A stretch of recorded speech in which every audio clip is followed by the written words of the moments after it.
Well, happy Tuesday. It is Tuesday, August the 25th, and welcome to another edition of Tuesdays with Tom. Well, they came. Yeah, they did. They came.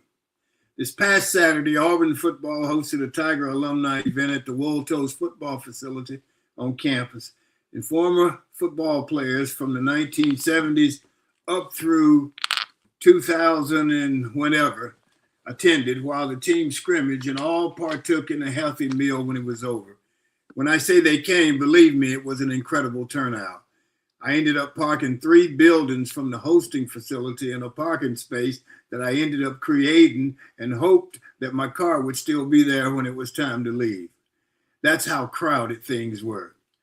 For me as an Auburn alum, I've been on boards, raised money, worked in the classroom, and pitched bomb-sniffing dogs to the United States Army. But this was different. It was an unofficial meeting of peers. The athletes showed up in droves.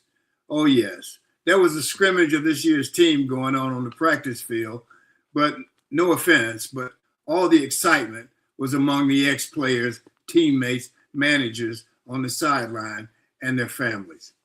The players were from eras as far back as I said, the 1970s.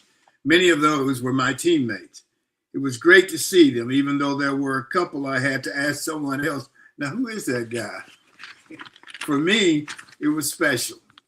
As an early pioneer, there was satisfaction in knowing that James Owens, myself, Mitzi Jackson, Reese McCall, and Cedric McIntyre were the civil rights pioneers whose tree sprouted all the branches right up to this past Saturday.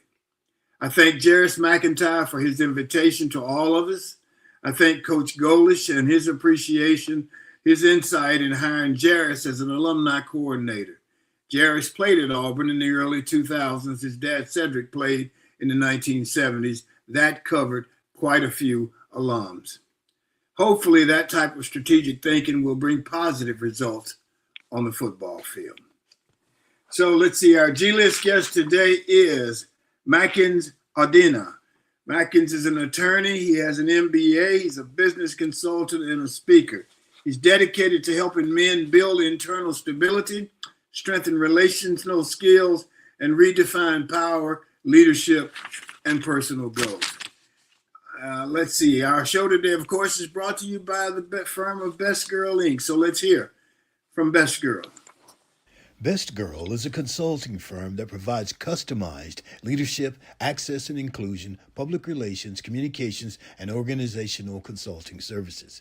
Clients include Fortune 500 companies, utilities, higher education institutions, small businesses, and associations. Best Girl's team of consultants, led by Joyce Gilly-Gossam, Emily Hedrick, and Sean Jones, partners with business and education clients to promote organizational effectiveness, communication, motivation, and leadership, with always an impact on the bottom line.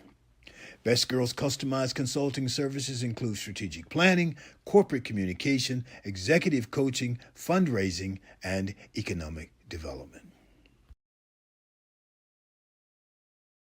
Girl continues to customize the solution that fits your needs. We're going to go to our Sean's Got a Minute for us. We're going to do a Got a Minute, and then we'll come back with our roundtable. So, Sean, if you got a minute, it's on you.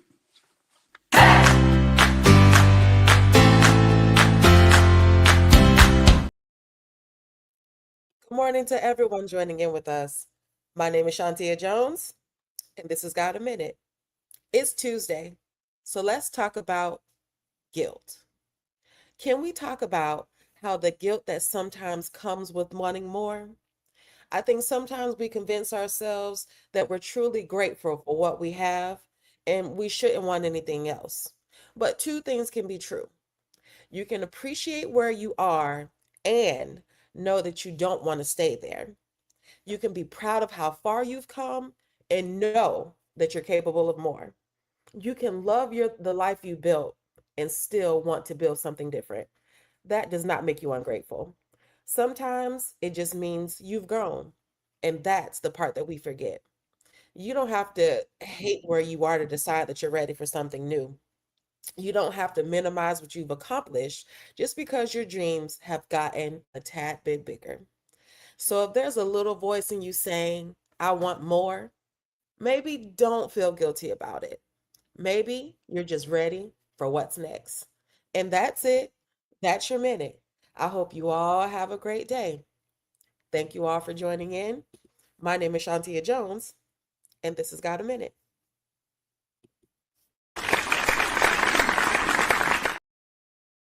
Thank you, Sean.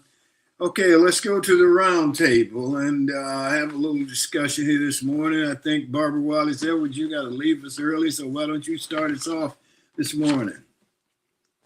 Good morning, Tom. How are you this morning? I'm doing great, thank you. Good. I saw photos from the event this past weekend with all the former football players at Auburn, and I'll tell you, it looked like it was fabulous. And several people commented on it. There were several videos of former players talking about how excited they were to be there, and glad that Jairus is in that position at Auburn. And I think we all are glad to see him there because it certainly has brought a lot of people back to the fold. Some of the players said they had not been back since their playing days at Auburn. So it was really good to see all of the excitement, all of the photos and everything. One of the women who was there, who works in athletics, told me that the way she phrased it was there aren't any Auburn people working in athletics.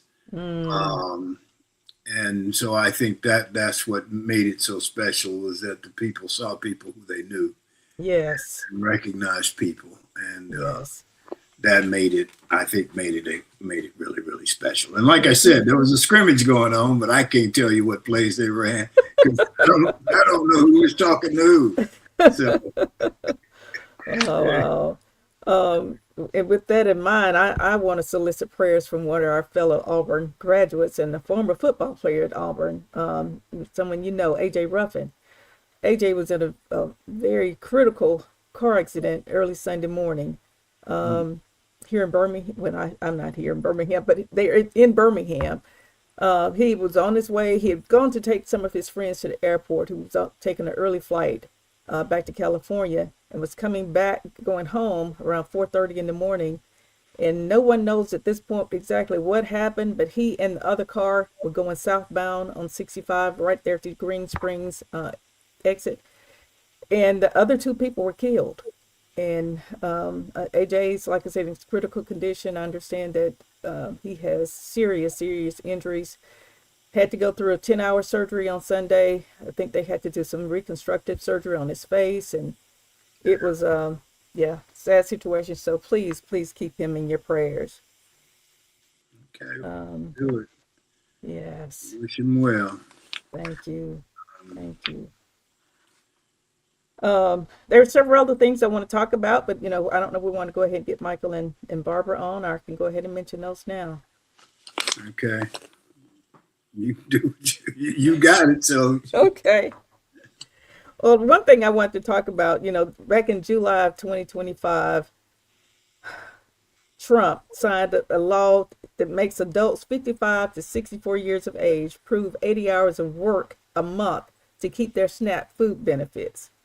And more than 1 billion people could lose their benefits if they don't comply with this particular law that he has signed into effect.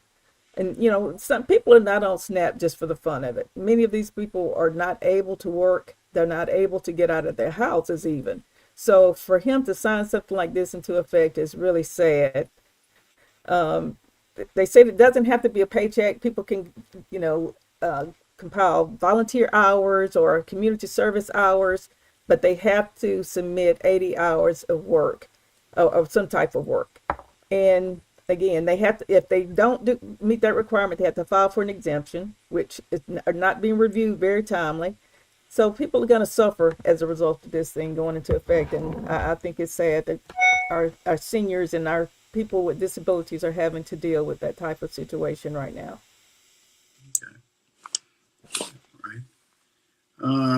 Okay. I don't have any comment on that. Maybe Michael or Barbara does. If not, we'll move on to unless you got something else, Barbara. Well, let's bring them on and see if they have any comment on that. Okay. All right, Michael, Barbara, you got a comment on that? Good morning. Good morning, TJ and Barbara. Yeah, that is quite disappointing. I understand what he's trying to do, but he's going about it the wrong way. I think what he's trying to do is provide some incentive so that they will have some buy-in in their overall health care and will earn it. I get that. But the way you're going about it, it's almost like taking a sledgehammer to something that you could kind of Absolutely. connect. Right. And what's really so disappointing in that is the fact that all of the conflict of interest he is engulfed in that he has initiated himself. Right. And he's trying to show to a certain segment that he is being frugal with taxpayers' dollars and he's getting rid of the fraud and all of this stuff. But I think in order to do that, you got to start with yourself. He needs to be looking in the mirror before we can try to do things like that. So that's where I am on that. Yeah, he's trying to be frugal with other people, but not with himself. I mean, look who travels, to play golf almost every weekend and costing the taxpayers millions of dollars with Secret Service having to follow him around and their hotel expenses and food expenses and all of that. So frugal in one sense and not in another is, there's a lot of inconsistencies there. And I think that, like you say, needs to start with the man in the mirror. Yeah, he's hypocritical. Absolutely. And it turns out that they've also, under the Trump administration, have deferred more than $1 billion in federal Medicaid payments and targeting California and Minnesota, which is causing a lot of criticism from people who advocate for the disabled caregivers and state officials. And this temporary freeze, of course, targets California's in-home supportive service, which provides critical daily care for roughly 900,000 low-income elderly residents and individuals with disabilities. And what they are saying now is that they are going to have to fill out all this paperwork to show that they really have people who are in these situations. The state now has to fill that out. Those two states, California and Minnesota. So, Barbara, what you're saying is absolutely right, and it's spreading and it's continuing. When I went to Doug Jones's campaign speech a couple of weeks ago, he was mentioning that this may also be coming to Alabama, where we are going to have to start filling out forms in order to get the money that the citizens have already paid to get what we deserve based upon the rules that are already in place. And when you think about this is, Mississippi and Alabama, we're at the bottom. These people, you just all have to do is come and look around. No hospitals, no doulas, no nurses, no anything. And so people from West Alabama have to go to Mississippi to get hospital services. Right. And to take away food out of people's mouths who really need this. Yeah, it's sad. It follows the same schedule that he has, the same rhetoric that he's spewing. So yeah, not encouraging. Not at all. Yeah, not encouraging. Michael, you got something?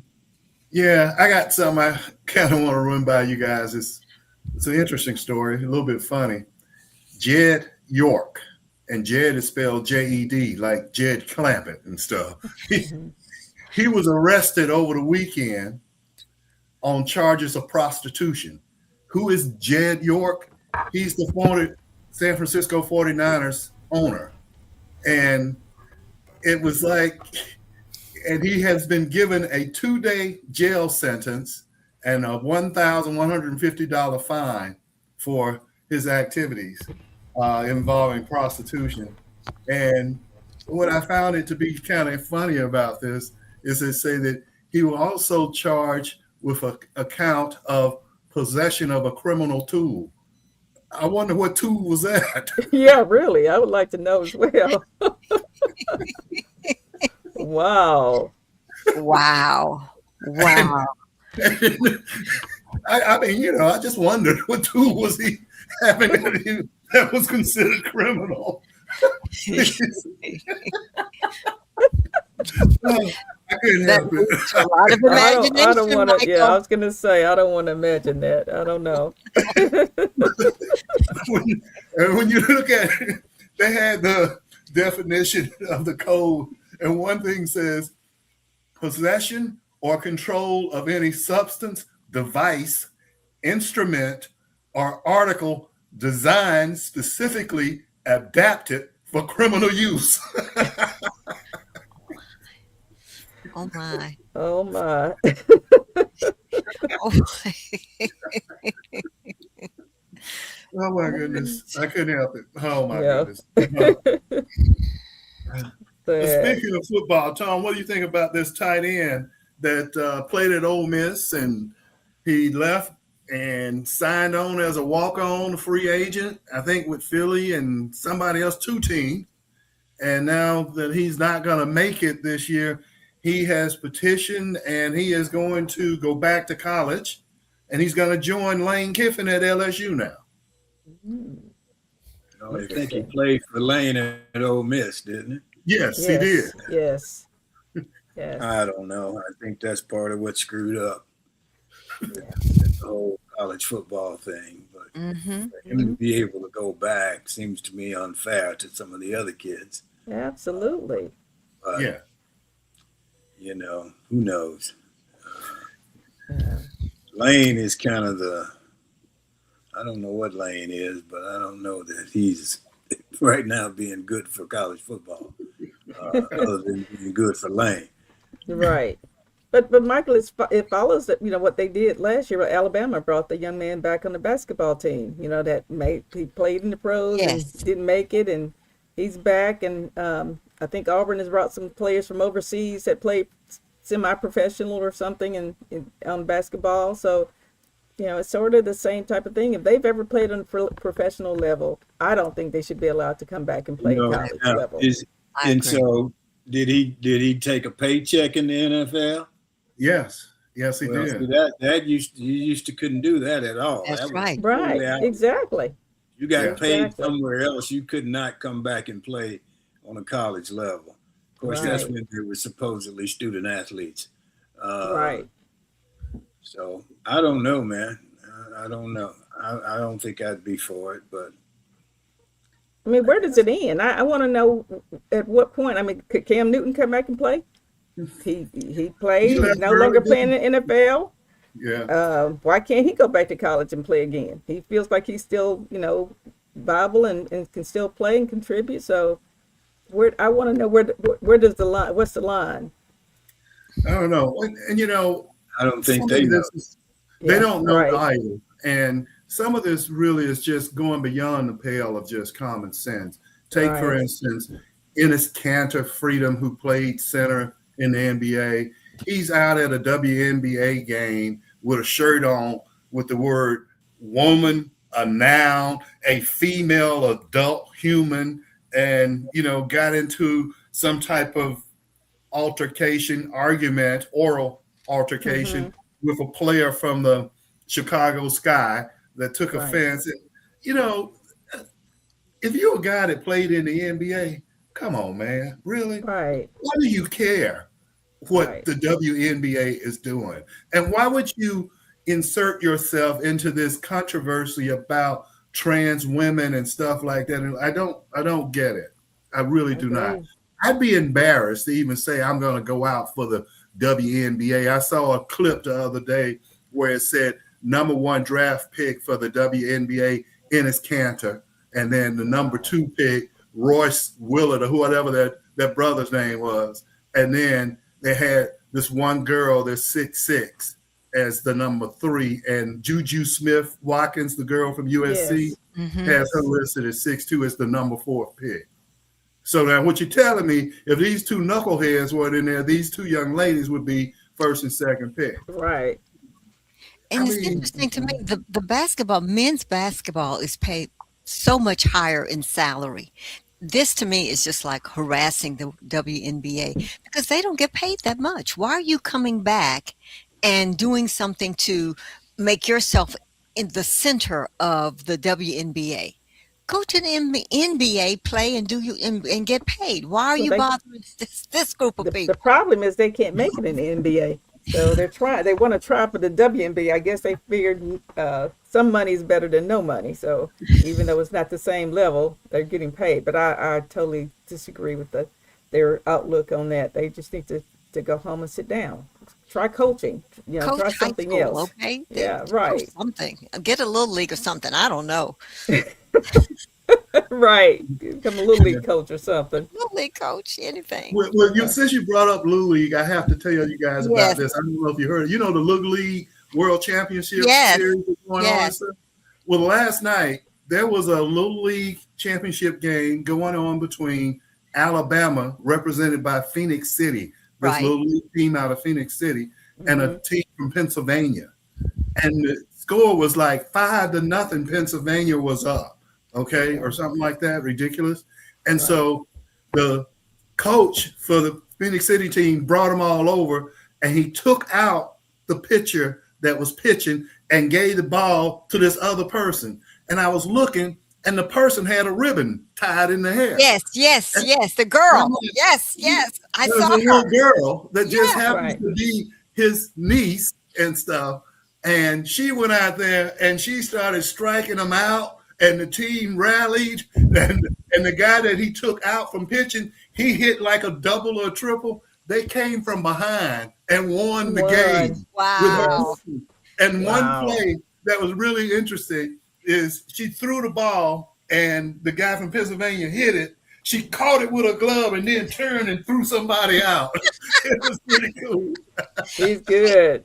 Yeah. That was a great game for her, Michael, because her previous game, that's when I realized when they called her up, I said, there's a white ribbon in the back of her head. I said, what's going on? I said, oh, it's a girl. Girl, yes. And at that point, Alabama was behind, and she was the only one who made a hit and got on second base. Everybody else struck out. So I didn't know she was a pitcher too. Yes. Fabulous.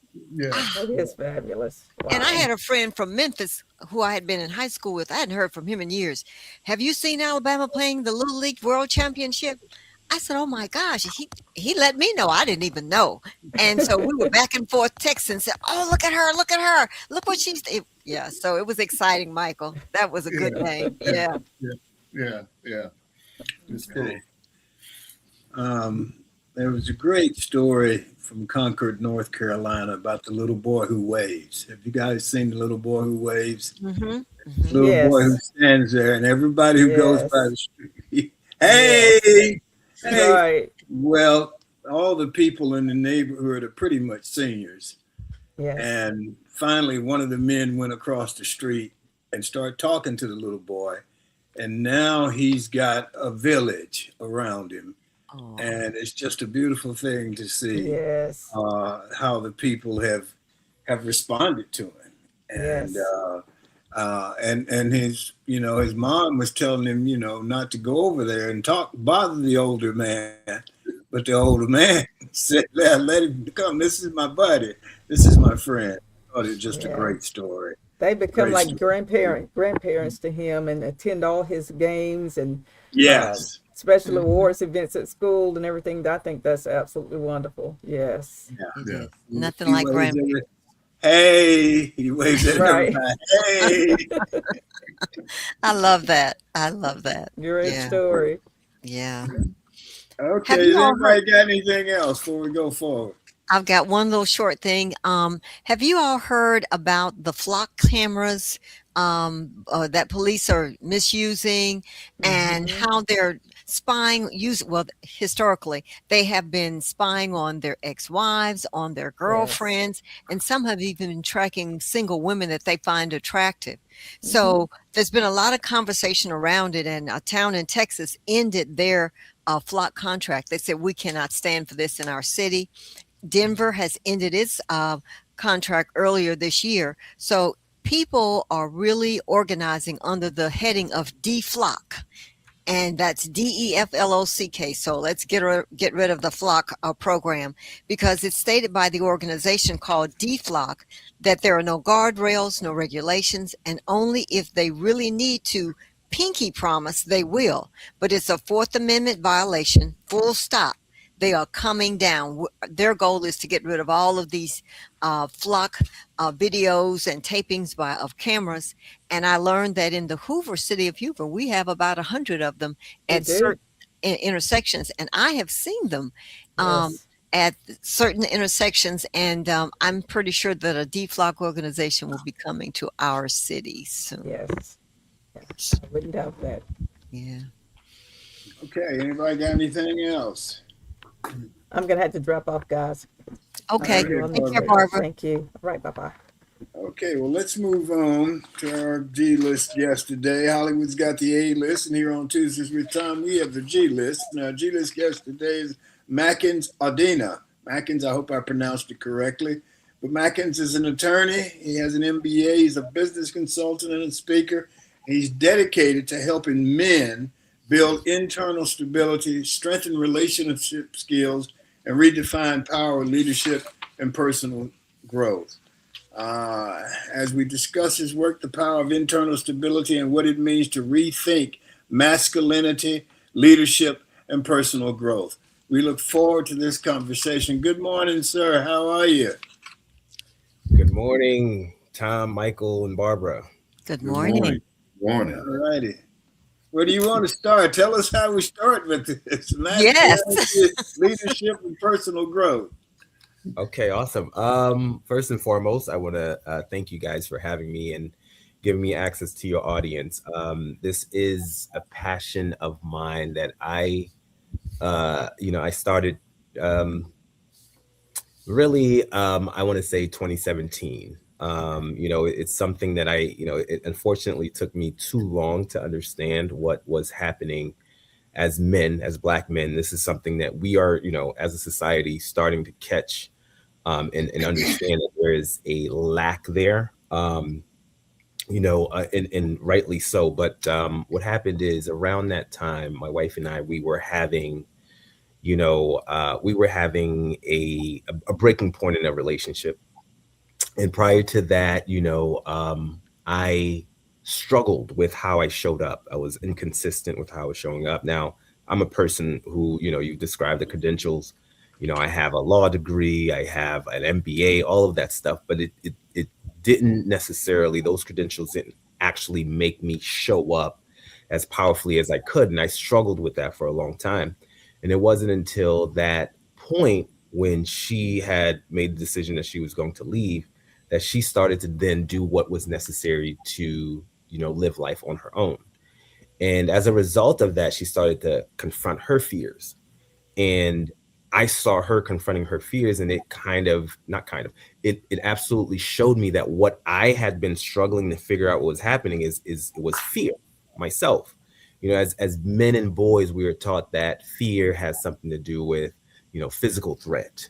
And, I did not have the language to see that I was scared of how I was being perceived, how I was coming across. And those things were holding me back. And it wasn't until I saw her doing it that I now recognized it. And that set me on this path that I felt like I see this in so many other men and boys. And now I need to figure out how to learn more about it and how to also help us to do what we need to do to better ourselves in our community. That's the origin story, and I can go into a little bit more of the program and everything else as you see fit. Okay, I'm not sure I totally understand, but Michael, you got a comment? Yes. And thanks for being with us today, Mac. And kind of following along in that same vein that you're talking about when you say men and Black men in particularly are perceived in a certain way. Does that also, and I found this to be in my case, and you mentioned your credentials and what have you, I've found that the more credentialed you are and the more articulate you are, the more intelligent and capable you are of thinking on your feet, that you are viewed in a different manner than, say, our white blue-eyed brothers are that have those same credentials. And even given being in that position, there are certain people of that ethnic background that have trouble following you or looking to you as being the leader, even though they know you are more than capable. That's something that I've had to deal with. Hmm. Um, let me take that in, and let me kind of paraphrase it so that I'm sure that I'm following you. So, what your what you, from your experience, what you is that when you are a person with the credentials, when you are a person that has, the articulation, you know, you're essentially, I'm going to use my own words for this. You're essentially seen as a threat to those, of the white counterpart who do not see or do not accept that you can be in that role, in that position. And so, is that something that that I see ultimately? Right. Yes. So let me say a couple of things on this. There's no question about it that, when it comes to, the black men in our history and under slavery, ultimately that a big piece of why I think we lack what our women ultimately, and I don't know if you guys know what the numbers are, but like our women, I'm a business consultant, so a big piece of what I saw in this space is that a lot of the people who are starting businesses are black women these days.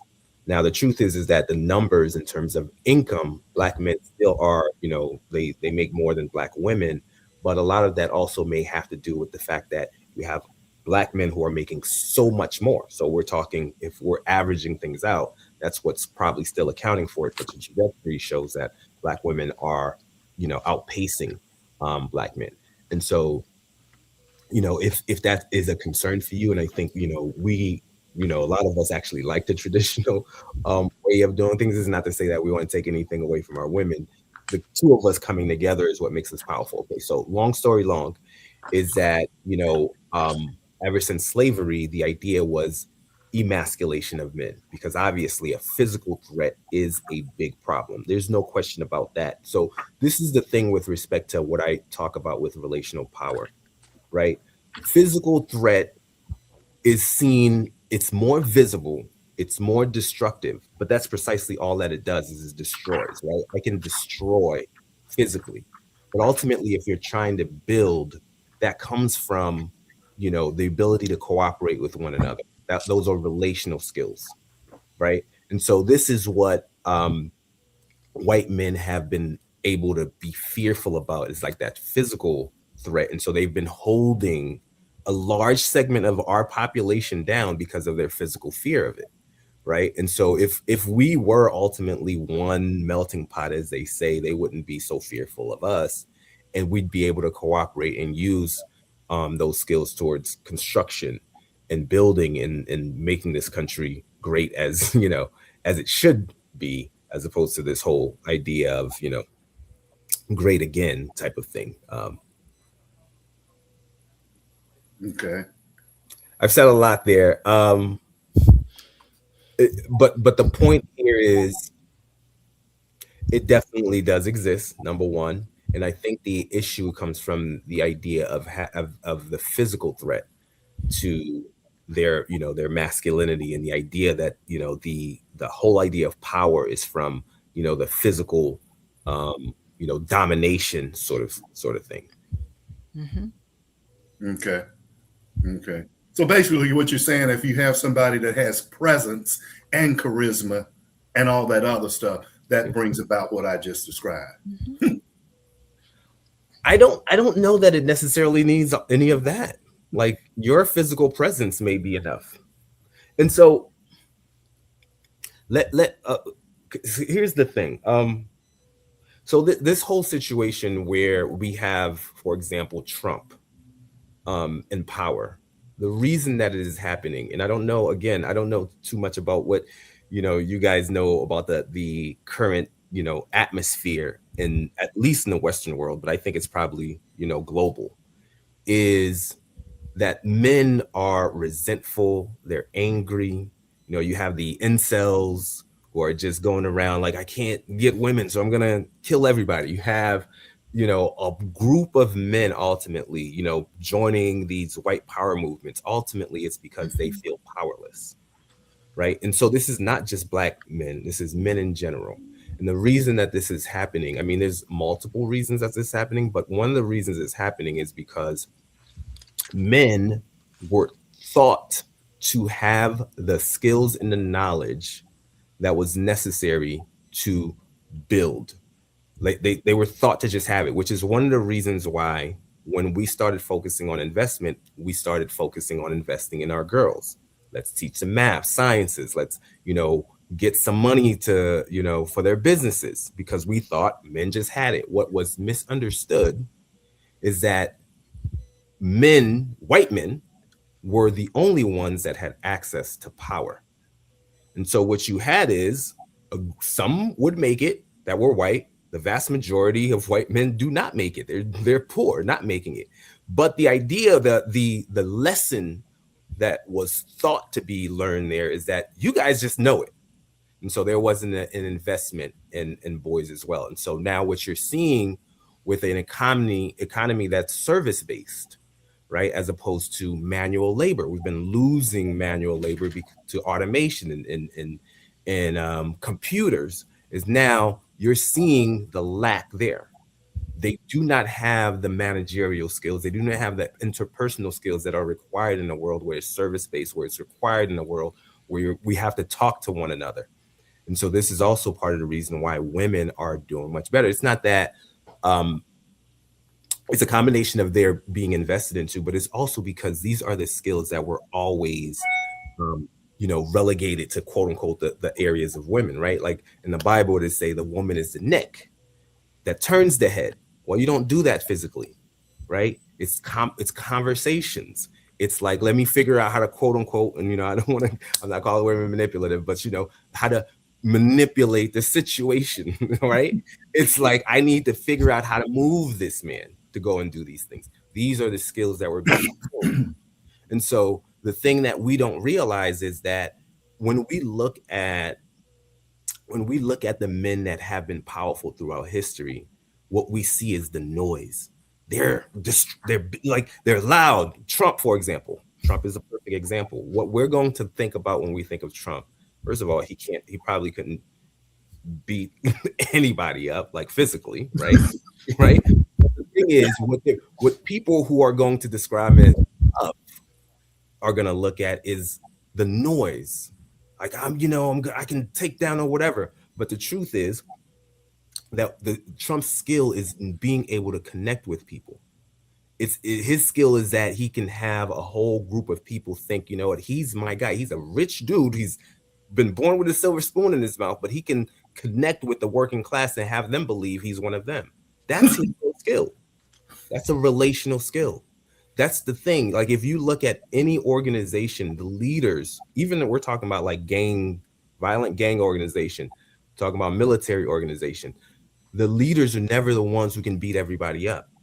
That's true. It's not the physical. It's the leaders are the ones who can get people to follow them, who can get people to back them. So we've been confusing the thing that's related to masculine power. And this is what I'm trying to teach folks right now. If we think about what actually brings you power, it is not your ability to beat everybody up. It's your ability to have conversations, to be able to get people to follow you, to be able to get people to trust you. Those are the skills that get you the power. And so when we reorient towards that and start to invest in our boys learning those kind of skills, we can, rebalance things. Okay. I get that. Trump doesn't do very well in that in foreign relations then. No, in fact, he doesn't understand what his real power is. He thinks it's strength as well, which is why, again, it's not that strength doesn't strength doesn't have power. It's just that the power that it's used for is destruction, and he's doing a great job of that. He's just 80 years of international coalition building, being like he's destroying all of that within the course of 1 year, even because he thought his power was in being able to be like, I have everything. I promise you, this guy is he's already doing it. So he's already destroying what took so long and so much cooperation to build. Barbara? Well, I was listening to Mac, and just thank you so much for coming on, because you are what you're saying this morning certainly is thought provoking and helping us to think in another way. When you were talking about influence, I remember reading this book called The Power of Persuasion. Mm, And I just kind of wrote down those things that I remember from that book. And it said, you've got to have trust. You've got to know you've got to be able to communicate. You have to give your audience that you have a sense of caring. mm, And you have to speak to um, the individuals. You got to know your audience. And I just want to go through a couple of things just looking at that. And certainly when Trump came on the scene, he identified his audience very clearly. He said, I love the poor and the uneducated. And mm, that's who's following him. He mhm, knew all of the trigger words and phrases that triggered in them what he wanted to see. And he said it often, and he still does. And he gives them a sense of caring. I love you. I just love uh, uh, one thing he said the other day, which is, that just didn't make any sense. But nonetheless, he transferred what he thought was love into that phrase. I love tariffs. Tariffs are wonderful. They're great. That's what he says. But yeah, he knows his audience and he's able to communicate. He goes offline. He uses profanity. He uses whatever he thinks his audience wants to hear and know. yeah, Part of that is that he knows who to target. And I think that President Obama was very right. There is a suite in Trump's head that belongs to Obama.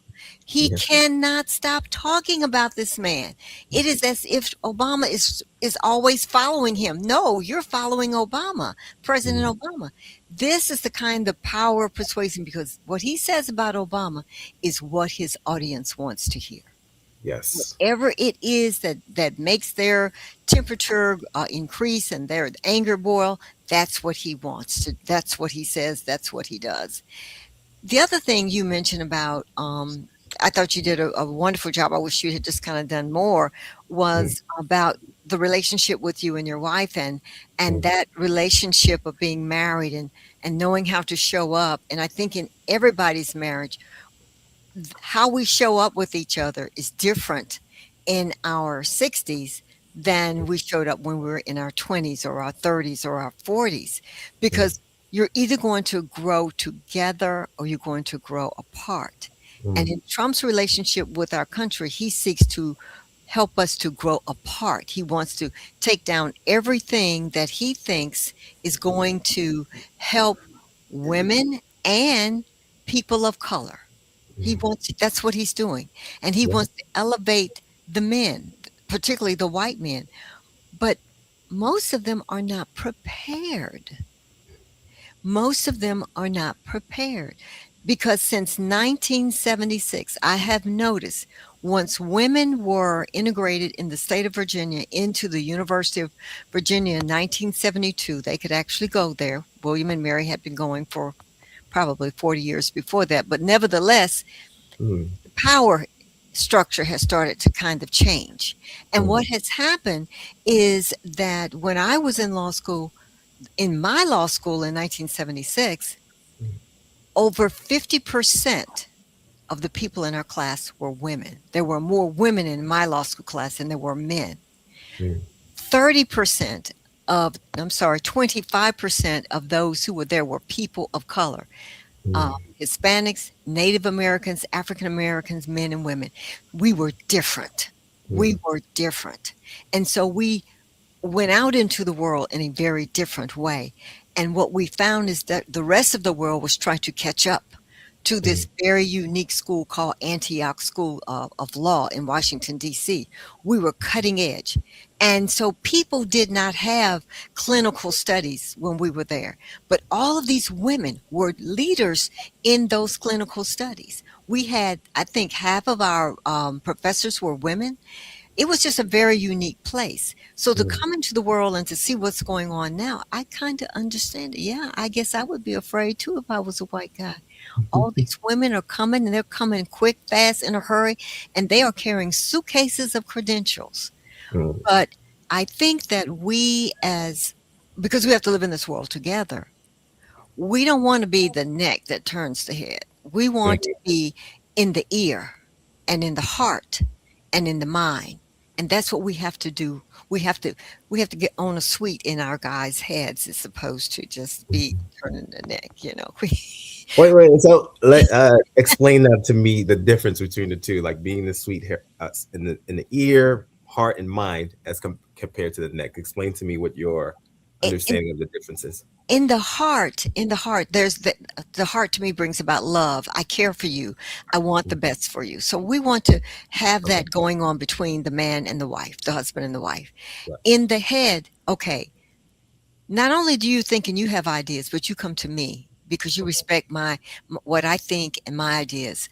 Mhm. You know, my husband is also named Tom Larkin, and he Mhm. is an attorney. He will slide, you know, he's practicing. I'm not. He will, Mhm. he's, I'm, he will slide things across and say, read that for me. And what do you think? Okay, that's a respect of the mind. What do Yes. you think? How have I said it right? Well, I think you should switch this up or what? That's the respect of the mind. Okay. Yes. And Yes. when you have the heart and the mind, then it's a different kind of a system. And I Yeah. think that's the part that you and your wife got, that mind, body, and spirit going on there. And I think if you're not, you're working towards that because Working that's towards important. it. Like, so It's a process. yes. And I, there's probably a lot that I can learn from you, and what you have been through, considering that you and your husband are together, and he ultimately is doing the thing, sliding the papers over and all that good stuff. I would love to chat with you some more about that. A couple of things I want to say in response to what you said, right? Like with the whole sweet in the head thing. I think that, goes back to what Michael was saying earlier, right? It's this idea. I mean, you can see the backlash from having a black president and what the white folks have done as a Oh, result. yes. You know Yes. what I'm saying? And so the idea here is, I mean, ultimately, to be honest with you, I feel like black people are the reason why there's a so-called white people, right? Because before then it was like ethnic groups, like the German Right. and the Dutch and all these other people were not like the Irish, for example. They came in and the WASPs, the history, they didn't like them. But the Not black at all. people, they can then point to those group and say, well, we're not like them, we're better than them, and so we're all white, right? And so that's a big, there's no question that that's something that we have to contend with. And so the question for me, especially as I focus on black men, is how do we do that? And so now to bring it back to the marriage situation, right? It's so what I teach is called internal stability. Internal stability is the ability to have internal disruptions. So, Hmm. like if I feel like I'm being evaluated, if I feel like my value for some reason is not great, like I don't withdraw as a result. So let's get the practice of training that. The people who are most confident are the people who are sliding their piece of paper over to their wives. They'll say this. You probably know this saying. It's like behind every great man is or a powerful woman. There's something to that effect. I don't know if you know the saying that I'm saying. Behind every great man, there's an even greater woman. Or or standing beside him, one of the two. Either one I'll go for. Right. I mean, in the truth is, yes, it should be beside now, but because of history, because of the fact that Oh yeah. women weren't allowed to own property, all that good stuff, the true partnerships, the ones that were able to get leverage, were the ones where they were leveraging their spouse, right? Because this is a partner with a brain, and you have to pool your resources together. The And issue a though, partner who loves you. and a partner who loves you, unlike the other people who may not have that same amount of Hmm. love for you, right? Hmm. And so what happens though when you are feeling insecure is you feel like you have to handle all the things to yourself, right? You don't, when you feel like you're being evaluated, then it's a measure of your worth if you have to go and ask somebody else, let alone, your wife. You're supposed to be the man and all this other stuff, right? And so this is the kind of things that's happening where that doesn't happen, right? And so it is a great idea to have it not be the neck, where we are working in partnership, but it happens when you're so secure. This is why Obama, Mhm. Obama had a team of women that he was able to rely on because he's not insecure. And no one, and this is the thing, everyone thinks that when it appears that, because this is, again, like, this is the same thing that happens when you see someone who's successful and you didn't see all of the practice, all of the years that it took to get there. You just see the man, you don't see everything else, and so you just assume, well, clearly he did it all by himself, right? He's just so powerful. And so when you realize all that it takes, you realize that the person who is there is a person who is not, he's so confident with who he is that he is not worried about what he doesn't know, because it's not a measure of who he is. He knows that, and so he can go and ask someone, I don't know this one, tell me what I need to do to get this win that we both want. And so that's how you can train that internal stability. And that, precisely as my wife and I, this is part of what I have been building for myself and some of the clients that I work with as well, is to build that internal stability so you can show up powerfully. So, Mac, who is your audience? You have a lot of videos that are just amazing. I mean, I love sometimes you're wearing a baseball cap, sometimes you're wearing, a leather jacket. I mean, it's just, you just really tell me about your audience. Who are they? Who speaks to you through your messaging that you send out, and you do a lot of those? Absolutely. So my ideal client, as we put it, is, myself. Ultimately, it's a Gen X guy, Black man, um, intelligent, educated, um, but that person is not showing up as powerfully as they can. They have doubts about themselves. And so what I have found, though, is, as I'm reading the metrics on the videos that are coming back, it's slightly younger. It's like 25 to 34. I'm 45. Um, so it's slightly younger. So there's a lot of folks who are younger who are looking for that experience and knowledge. I think, if you're a person of my age, you either have figured it out on your own, or you're in the process of figuring it out. This time period is the time period that I think, we go through these what do you call it, the crisis, identity crisis, but there's something, it's a specific thing, um midlife crisis. So what happens during this period, and this is part of why you can just, in your relationship, you could either be, um, you know, growing apart, or you can decide afterwards that you're going to grow together. But at some point around this age, I think it has something to do with, you recognizing, oh my God, I'm close to 50, and that number is like, it's talking to you about your mortality, right? And so it's like, I have been living this way all this time. Here are all the ways that I am not satisfied with the way that I've been living it. And now I'm going to decide whether or not I'm going to live that way going forward. And some people start moving in that direction. Everybody looks at them and say, he's going through a midlife crisis because he is ultimately looking to see whether or not he wants to continue to be that person. 9 times out of 10, the reaction will get him to go back and start living the simple life that he's always been living, because he's too fearful of stepping out on his own. Mm. But there's a group of people who will say, okay, I'm going to continue, and this is my second life. There's a saying attributed to Confucius that says, every man has 2 lives, and the second one begins when he realizes he only has one. And so that person either becomes the person he's intended to be, or he goes back and, regrets that he never took the chance. And so, I say that to say that, there are some group of people who have decided that they're not going to push it anymore. It's too late. And that is the worst thing that you can do. This is what I want to push back against. Samuel L. Jackson was a crack addict at 42. Right? I think he got his big break close to like 50, when he did Do the Right Thing. I think, was it Do the Right Thing? Yeah, I think it was Do the Right. It was a Spike Lee movie where he was playing the crack addict.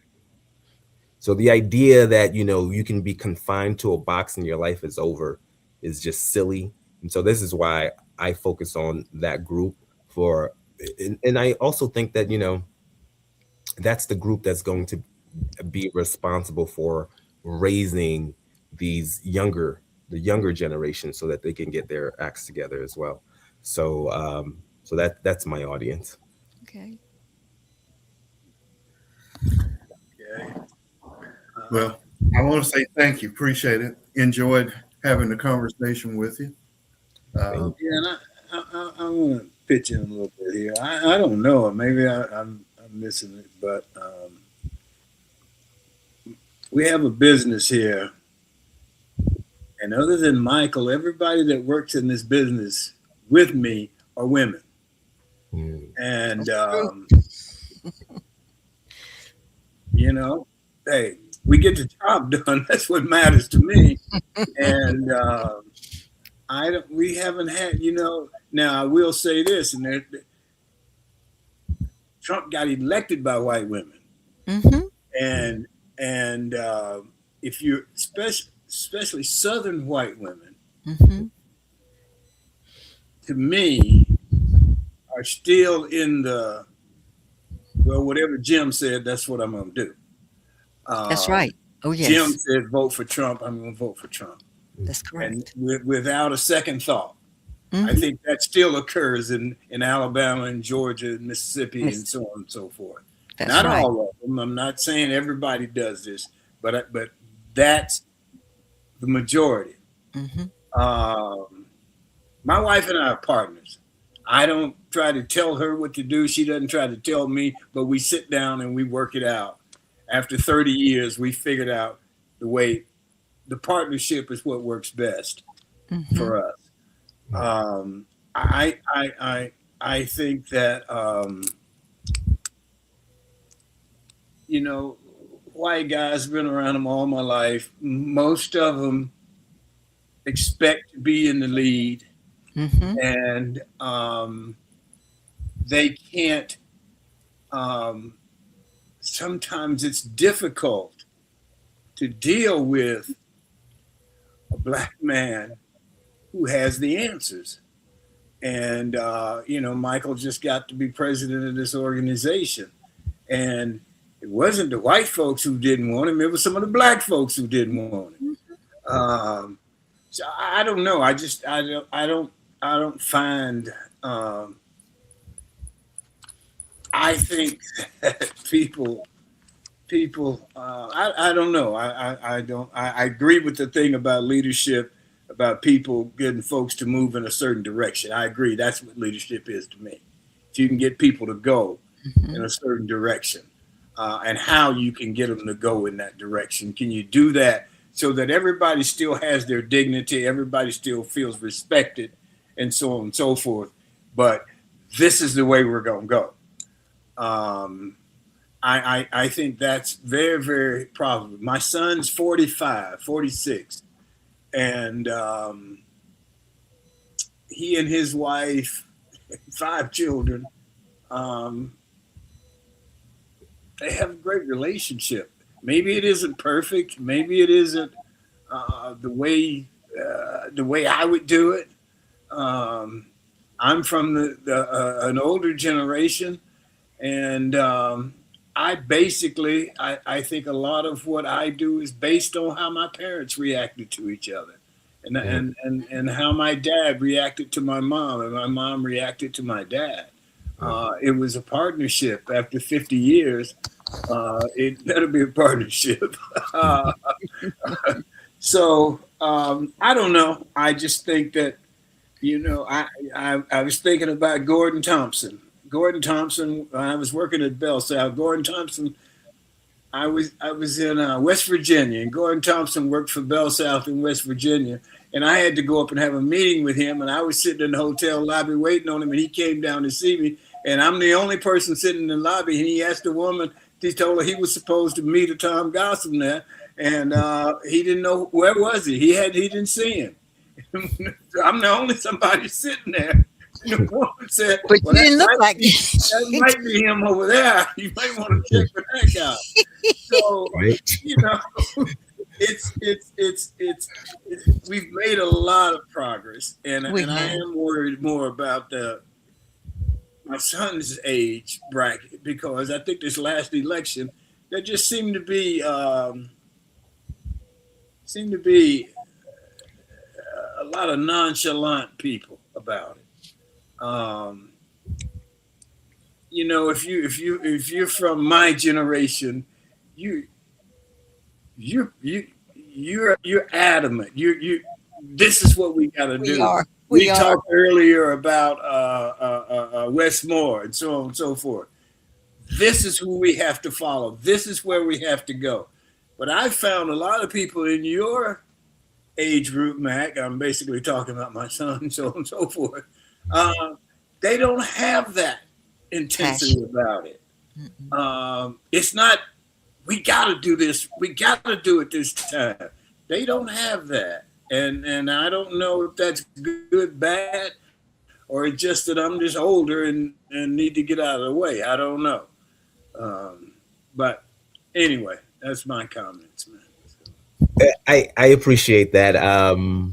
You know, I always, so here's the thing about confidence, and I just want to throw in there as I'm answering this, like, you know, if you are confident about the topic, if you are okay, not only okay, if you welcome pushback. And a lot of times people who are not confident in their speaking, they don't, like, you push back and they're like upset, like, why do you have to have these questions? Like, they don't want any kind of pushback. So what Trump does, right? The whole entire time, you know, a reporter comes in and asks the questions, like, you know, he's going to insult them. He doesn't have the real confidence in being able to address the pushback.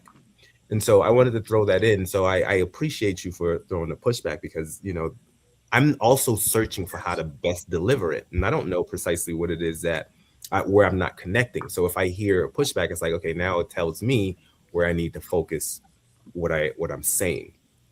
So, and I don't necessarily see what you said as pushback. I mean, there's a lot of different things that you said here. You know, you probably are a fish in water, right? Like, you talk about all the women are, you know, all the people you work with are women except for Michael.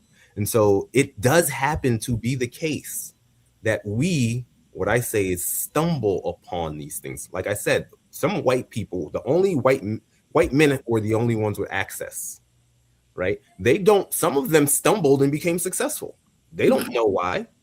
But if you were to go in and tell these other guys what exactly is it that they were doing, they wouldn't be able to tell you, because they're not evaluating that. And that's why sometimes it is a good thing to have come from not being in that position, have come from insecurity, you know, have come from, you know, all of these things. Because if you're coming through it, you understand what everyone else is struggling through.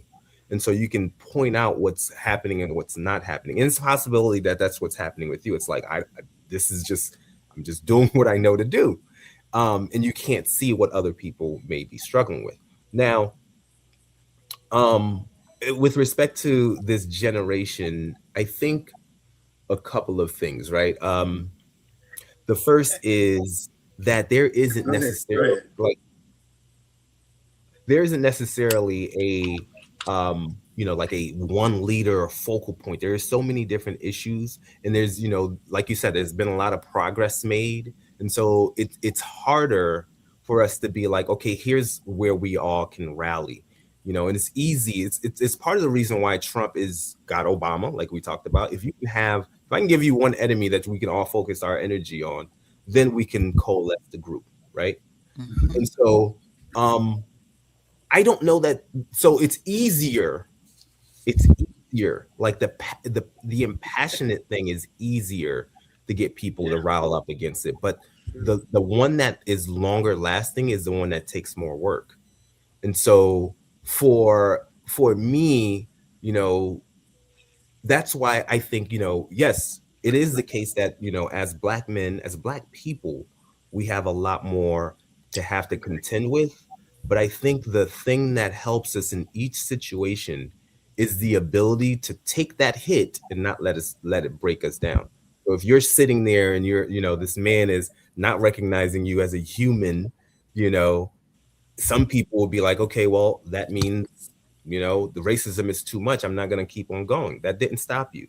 Michael, you are the leader of this organization. You had pushback from Black men, but I'm, based on your question earlier, you probably had to contend with white men, not seeing your leadership skills. So if that is something that gets you to withdraw, or it gets you when you're listening, feeling that pressure of this person evaluating you to be less, and that makes you defer, or it makes you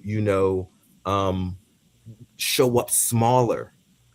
Those are the things that ensures that you fail. So that internal stability is being able to feel those things and not letting it dictate how you show up.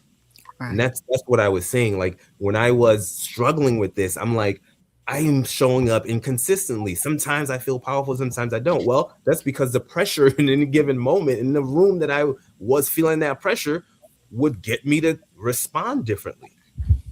So that's what you have to train. You have to train not to succumb to that pressure and show up each and every time consistently. Okay. Yeah, well, that makes sense. I think Tom can relate to that as well. And what you just said, a lot of times in order to get people to understand, you can use an analogy with sports.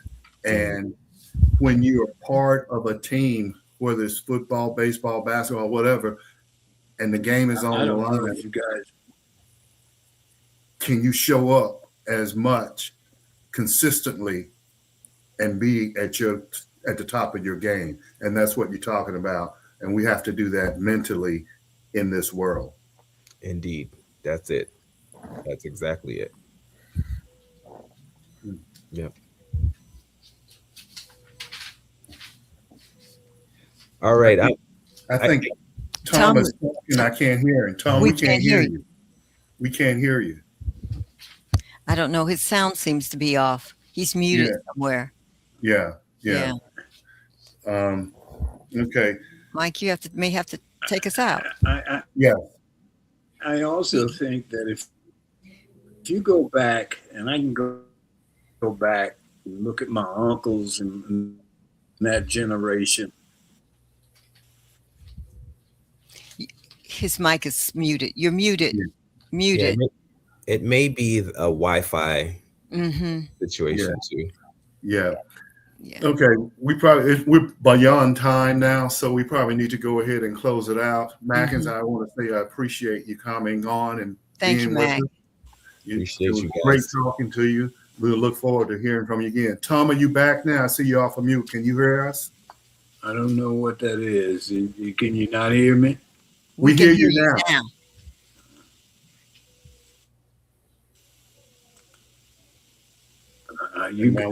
Go ahead, Michael. I don't know what that is. Okay, we were just going to close it out, but it seemed like you're on now. Go ahead and do your ending right now if you can.